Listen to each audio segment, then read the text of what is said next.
Hello everyone, welcome to PYQ academy. Friends, आज की video में हम प्रीवियस ईयर क्वेश्चन को सॉल्व करेंगे। जैसा कि आप देख सकते हैं, ये सीटेट लिखा हुआ है, यानी कि मैंने सीटेट का बुक ले रखा है और जो कि हाल ही में आपका प्रीवियस ईयर एग्ज़ाम जो कि ऑनलाइन बेस्ड हुआ था, जो कि दिसंबर 2022 से फरवरी 2023 के बीच हुआ था। और जो भी एग्ज़ाम किस किस डेट के हुए थे, किस किस डेट को हुआ था, एग्ज़ाम का डेट दे रखा है, आप देख सकते हैं। और ये जो है प्राइमरी लेवल का क्लास 1 to 5 का पेपर है। और जो आपका हाल ही में अभी एग्ज़ाम होने वाला है 2023 और 24 का, तो इसी के लिए आप इस बुक को प्रीफर कर सकते हैं। और ये जो बुक है, ये है यूथ कंपटीशन टाइम्स का। फ्रेंड्स, सीटेट का तो और भी एक बुक आ रहा है किरण पब्लिकेशन का, वो भी बुक अच्छा है, बट मुझे ये बुक ज़्यादा अच्छा लगा क्योंकि इसमें क्वेश्चन और एक्सप्लेनेशन बहुत ही अच्छे ढंग से इसमें एक्सप्लेन किया हुआ है। तो मैंने ये बुक को ले रखा है। आप चाहें तो किरण पब्लिकेशन के भी ले सकते हैं, बट अगर आपको एक्सप्लेनेशन चाहिए तो अच्छे एक्सप्लेनेशन इसी बुक में दे रखा है, तो आप इस बुक को प्रीफर कर सकते हैं। फ्रेंड्स, टाइम को वेस्ट नहीं करते हैं और डायरेक्ट क्वेश्चन पे आते हैं। जैसा कि आप देख सकते हैं, ये जो आपका है दिसंबर का पेपर है, जो कि पेपर 28 दिसंबर 2022 को हुआ था, उसी का ये पेपर है। और पहले इसमें CDP के क्वेश्चन दे रखे हैं। जैसा कि आप जानते हैं, एग्ज़ाम में 30 मार्क्स के सारे CDP, EVS, मैथ और इंग्लिश हिंदी से क्वेश्चन आते हैं और टोटल 150 मार्क्स का होता है। तो ये प्राइमरी लेवल का है, जिसमें क्लास 1 to 5 के बेस्ड क्वेश्चन आते हैं। और पहले CDP के क्वेश्चन दे रखा है, तो हम देख लेते हैं एक एक करके, टाइम को वेस्ट नहीं करते हैं। पहला क्वेश्चन दे रखा है, बचपन में वयस्कता के परिवर्तन काल का समय कौन सा है? ऑप्शन है, ऑप्शन ए प्रारंभिक बाल्यावस्था, ऑप्शन बी माध्यमिक बाल्यावस्था, ऑप्शन सी है पूर्व संक्रियात्मक अवस्था और ऑप्शन डी दे रखा है किशोरावस्था। तो इसका सही आंसर हो जाएगा फ्रेंड्स, आप देख सकते हैं यहाँ आंसर भी दे रखा है। इसका सही आंसर है एडोलसेंस, यानी कि किशोरावस्था। बचपन में वयस्कता के परिवर्तन काल का समय कौन सा है? तो इसका एडोलसेंस जो है वो आपका सही आंसर हो जाएगा। और आप यहाँ पे देख सकते हैं एक्सप्लेनेशन भी दे रखा है कि किशोरावस्था बाल्यावस्था से वयस्कता का एक जैव सामाजिक संकरण है जो 11 से 18 वर्ष की आयु के बीच होता है। यह शारीरिक, संज्ञानात्मक, सामाजिक और संवेगात्मक परिवर्तन के एक समूह की विशेषता है। यह बाल्यावस्था के अनुभवों और उपलब्धियों पर आधारित है। इस अवस्था में व्यक्ति को व्यावसायिक समायोजन का समस्या का सामना करना पड़ता है, जिसमें उसे अपने कैरियर चुनने की आवश्यकता होती है। अतः बचपन में वयस्कता के परिवर्तन काल का समय किशोरावस्था है। स्टैनले हॉल के अनुसार, स्टैनले हॉल ने कहा है कि किशोरावस्था जो है तनाव, दबाव, विरोध और संघर्ष तथा तूफान की अवस्था है। तो आपसे क्वेश्चन ये भी पूछ सकता है कि किशोरावस्था तनाव, दबाव, विरोध, संघर्ष तथा तूफान की अवस्था है, ये किसने कहा है? तो फ्रेंड्स, याद रखिएगा, स्टैनले हॉल द्वारा ये कहा गया है। सेकेंड क्वेश्चन है, निम्न में से किसके लिए स्थूलगामक कौशल के उपयोग की आवश्यकता होगी? इंग्लिश में देख लेते हैं। Which of the following would require use of the gross motor skills?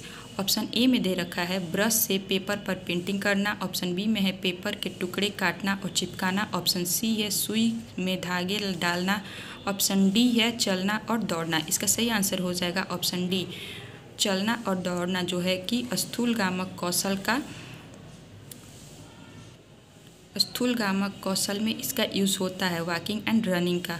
Friends, explain मैं नहीं कर पाऊँगी क्योंकि एक्सप्लेन करने में ज़्यादा वक्त जाएगा, तो मैं आपको दिखा देती हूँ, आप इसे पढ़ लीजिएगा। आप एक्सप्लेनेशन जो है इसे आप पढ़ लीजिएगा। नेक्स्ट पे मैं चलती हूँ। नेक्स्ट क्वेश्चन है क्वेश्चन नंबर 3, समाजीकरण की प्रथम संस्था है। ऑप्शन ए में है परिवार, ऑप्शन बी में है स्कूल, ऑप्शन सी है दोस्त, ऑप्शन डी दे रखा है मीडिया। इसका सही आंसर ऑप्शन ए हो जाएगा, यानी कि परिवार। नेक्स्ट क्वेश्चन है, यह मान्यता की भौतिक वस्तुएं जैसे गुड़िया कार में सजीव गुण होते हैं क्या कहलाती हैं? ऑप्शन ए है जीववादी सोच, ऑप्शन बी है पदानुक्रमिक सोच, ऑप्शन सी है केंद्रीकरण सोच, ऑप्शन डी है वर्गीकरण सोच। तो इसका सही आंसर हो जाएगा ऑप्शन ए, यानी कि जीववादी सोच। फ्रेंड्स, एक्सप्लेनेशन आप पढ़ लीजिएगा, मैं दिखा देती हूँ। और नेक्स्ट क्वेश्चन पे आते हैं। नेक्स्ट क्वेश्चन है क्वेश्चन नंबर 5, 4 वर्षीय रिया लंबे और चौड़े 2 बर्तन में एक ही समय में समान मात्रा में पानी डालते समय बर्तनों की ऊंचाई और चौड़ाई को एक ही समय में ध्यान में नहीं रख पाती है। रीजन दे रखा है कारण जीन पियाजे के अनुसार रिया संज्ञानात्मक विकास के पूर्व संक्रियात्मक चरण में है। सही विकल्प को ऑप्शन ए में दे रखा है ए और आर दोनों सही हैं और आर ए की सही व्याख्या करता है। ऑप्शन बी में है ए और आर दोनों सही है लेकिन आर ए की सही व्याख्या नहीं है। ऑप्शन सी में है ए सही है लेकिन आर गलत है। ऑप्शन डी में है ए आर दोनों गलत है। तो इसका सही आंसर जो है ऑप्शन ए हो जाएगा, यानी कि ए और आर दोनों सही है और आर जो है ए की सही व्याख्या कर, यानी कि जैसा कि आप देख सकते हैं अभिकथन ए में दे रखा है कि 4 वर्षीय रिया लंबे और चौड़े 2 बर्तन में एक ही समय में समान मात्रा में पानी डालते समय बर्तनों की ऊंचाई और चौड़ाई को एक ही समय में ध्यान में नहीं रख पाती। इसका कारण दे रखा है जीन पियाजे के अनुसार रिया संज्ञानात्मक विकास के पूर्व संक्रियात्मक चरण में है। ये जो दे रखा है अभिकथन और इसका कारण ये दोनों ही सही है। क्वेश्चन नंबर 6 है संकेतों और अन्य तरीकों द्वारा बच्चों को जरूरत पड़ने पर मदद करना किसका उदाहरण है। ऑप्शन ए में है पाड़, ऑप्शन बी में है पुनः बलन, ऑप्शन सी में है अनुबंधन, ऑप्शन डी में है संज्ञानात्मक द्वंद्व। इसका सही आंसर हो जाएगा ऑप्शन ए, यानी कि स्कैफोल्डिंग, जिसे हिंदी में बोलते हैं पाड़। नेक्स्ट क्वेश्चन है क्वेश्चन नंबर 7 बच्चों की शिक्षा के लिए वाइगोत्स्की के सिद्धांत का अनुप्रयोग प्रस्तावित करता है।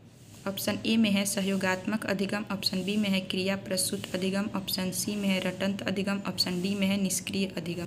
इसका सही आंसर हो जाएगा ऑप्शन ए, यानी कि बच्चों की शिक्षा के लिए वाइगोत्स्की के सिद्धांत का अनुप्रयोग सहयोगात्मक अधिगम प्रस्तावित करता है। उनका सिद्धांत इस बात पर बल देता है कि सामाजिक अंतःक्रिया शिक्षार्थियों की प्रगति को सोचने और समस्या समाधान के अधिक उन्नत तरीकों की सुविधा प्रदान कर सकती है।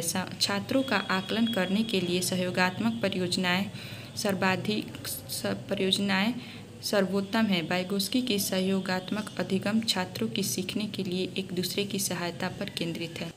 नेक्स्ट क्वेश्चन है क्वेश्चन नंबर 8 कोहलबर्ग के नैतिक विकास के किस चरण में व्यक्ति अपने व्यवहार के परिणाम के बजाय दूसरों की अपेक्षानुसार कार्य करता है। इसका ऑप्शन दे रखा है ऑप्शन ए में पूर्व संक्रियात्मक चरण, ऑप्शन बी में पूर्व परंपरागत चरण, ऑप्शन सी है परंपरागत चरण, ऑप्शन डी है प्रसव परंपरागत चरण। इसका सही आंसर दे रखा है ऑप्शन सी, यानी कि परंपरागत चरण, जिसे इंग्लिश में बोलते हैं कन्वेक्शनल लेवल। जैसा कि फ्रेंड्स आप जानते हैं कोहलबर्ग ने नैतिक विकास के सिद्धांत का वर्णन किया है। नैतिक विकास को इन्होंने 3 भागों में बांटा है, जो कि पहला है प्री कन्वेक्शनल लेवल, दूसरा है कन्वेक्शनल लेवल और तीसरा जो है पोस्ट कन्वेक्शनल लेवल है। और जैसा कि आप देख सकते हैं यहाँ पर दे रखा है कोहलबर्ग के नैतिक विकास के परंपरागत चरण में व्यक्ति अपने व्यवहार के परिणाम के बजाय दूसरों की अपेक्षा अनुसार कार्य करता है। इसमें बच्चे यह समझने लगते हैं कि उनके माता पिता शिक्षक द्वारा उनके क्या अपेक्षा की जाती है। नेक्स्ट क्वेश्चन है क्वेश्चन नंबर 9 और इसमें दे रखा है एक प्रगतिशील कक्षा, यानी कि एक प्रगतिशील कक्षा कैसी होनी चाहिए। तो ऑप्शन ए में दे रखा है परीक्षा केंद्रित होती है, ऑप्शन बी है पाठ्य पुस्तक केंद्रित होती है, ऑप्शन सी है शिक्षक केंद्रित होती है, ऑप्शन डी है विद्यार्थी केंद्रित होती है। इसका सही आंसर हो जाएगा ऑप्शन डी, यानी कि विद्यार्थी केंद्रित होती है। एक प्रगतिशील कक्षा जो है वो विद्यार्थी केंद्रित होती है। इसका एक्सप्लेनेशन फ्रेंड्स आप देख लीजिए, दे रखा है। नेक्स्ट क्वेश्चन है क्वेश्चन नंबर 10 रेनू एक विद्यालय में परामर्शदाता है। हार्वर्ड गार्डनर के सिद्धांत के अनुसार प्रभावी परामर्शदाता के रूप में उसके पास कौन सी बुद्धि होनी चाहिए। ऑप्शन ए में दे रखा है भाषाई, ऑप्शन बी में स्थानिक, ऑप्शन सी में पारस्परिक जिसे बोलते हैं अंतवैयक्तिक, ऑप्शन डी जो है अंतःवैयक्तिक। इसका सही आंसर हो जाएगा ऑप्शन सी, यानी कि इंट्रापर्सनल जिसको बोलते हैं पारस्परिक या अंतवैयक्तिक। फ्रेंड्स एक्सप्लेनेशन आप पढ़ लीजिएगा, देखिए यहाँ दे रखा है। नेक्स्ट क्वेश्चन पर आते हैं। क्वेश्चन नंबर 11 है राष्ट्रीय शिक्षा नीति 2020 के अनुसार एक शिक्षक को शिक्षण अधिगम प्रक्रिया के दौरान प्राइमरी स्कूल के बच्चों से संप्रेषण के लिए किस भाषा का प्रयोग करना चाहिए। ऑप्शन ए में है केवल क्षेत्रीय भाषा का, ऑप्शन बी में है केवल हिंदी भाषा का, ऑप्शन सी में है केवल अंग्रेजी भाषा का, ऑप्शन डी में है बच्चों की मातृभाषा का। तो इसका सही आंसर हो जाएगा ऑप्शन डी, बच्चों के मातृभाषा का। फ्रेंड्स, ऐसे क्वेश्चन जिसमें केवल ऑप्शन में केवल करके दे रखा है तो वो पहले ही उसे क्रॉस कर दीजिएगा, वो आंसर नहीं हो सकता। केवल जिस भी ऑप्शन में दे वो गलत होता है, केवल सही नहीं होता है। तो आपका सही आंसर जो है वो हो जाएगा ऑप्शन डी, बच्चों की मातृभाषा का। फ्रेंड्स, ये एक्सप्लेनेशन दे रखा है, आप देख लीजिए और इसे आप अच्छी तरह से पढ़ लीजिएगा और समझ लीजिएगा। नेक्स्ट क्वेश्चन है क्वेश्चन नंबर 12। 5 साल की वैशाली ने अपनी माँ से कहा, माँ मुझे अमित की तरह फुटबॉल चाहिए। वैशाली को जवाब देते हुए उसकी माँ ने कहा, फुटबॉल से तो केवल लड़के खेलते हैं, मैं तुम्हारे लिए एक छोटी सी प्यारी गुड़िया लाऊंगी। माँ का जवाब क्या दिखलाता है? ऑप्शन ए में दे रखा है जेंडर भूमिका में लचीलापन, ऑप्शन बी में है लिंग समता, ऑप्शन सी में है लिंग रूढ़िबद्धता, ऑप्शन डी में है लिंग प्रासंगिकता। इसका सही आंसर हो जाएगा ऑप्शन सी, लिंग रूढ़िबद्धता। एक्सप्लेनेशन यहाँ दे रखा है। क्वेश्चन नंबर 13 है बच्चों का नामीकरण और उन्हें वर्गों में बांटना। बच्चों का नामीकरण और उन्हें वर्गों में बांटना। ऑप्शन ए में है अर्थपूर्ण सीखने को बढ़ावा देगा और सुसाधित करेगा, ऑप्शन बी में है बच्चों के समूह में हीनता और सीखने की लाचारी को जन्म देगा, ऑप्शन सी में है सभी बच्चों के अधिगम की ज़रूरतों को पूरा करने के लिए एक सकारात्मक रणनीति है, ऑप्शन डी में है बच्चों के आत्मसम्मान और प्रदर्शन पर कोई प्रभाव नहीं डाले। इसका सही आंसर हो जाएगा ऑप्शन डी, बच्चों के आत्मसम्मान और प्रदर्शन पर कोई प्रभाव नहीं डालेगा। फ्रेंड्स, ये एक्सप्लेनेशन है, पढ़ लीजिएगा आप सभी। नेक्स्ट क्वेश्चन है क्वेश्चन नंबर 14। सतत और समग्र मूल्यांकन के क्या मायने हैं? ये दोनों का क्या इवैल्यूएशन है ये पूछ रहा है और इसका ऑप्शन ए दे रखा है विद्यार्थियों की एक दूसरे से तुलना करना, ऑप्शन बी में है बच्चे के व्यापक विकास से जुड़ी सभी स्कूली गतिविधियों के आकलन के सभी पहलुओं को शामिल करना, ऑप्शन सी में दे रखा है केवल शैक्षिक गतिविधियों के आधार पर बच्चों के प्रदर्शन का मूल्यांकन करना, ऑप्शन डी में है साल के अंत में बच्चों का मूल्यांकन करना, उनकी अगली कक्षा में पदोन्नति का निर्णय लेने के लिए मूल्यांकन।